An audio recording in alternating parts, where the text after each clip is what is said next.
அங்க என்னை போட்டு புரட்டி புரட்டி எடுத்தாங்க.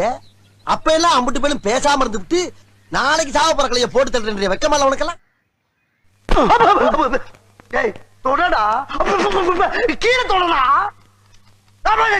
தரைய தொடடா சாவு அடிக்கிறாங்களே என்னைய.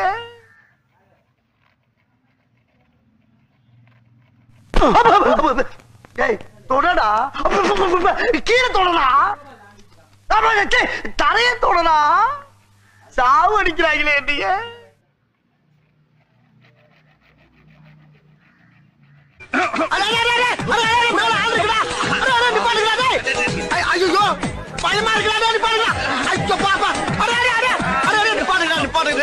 என்னென்ன நடக்குதா சாமி?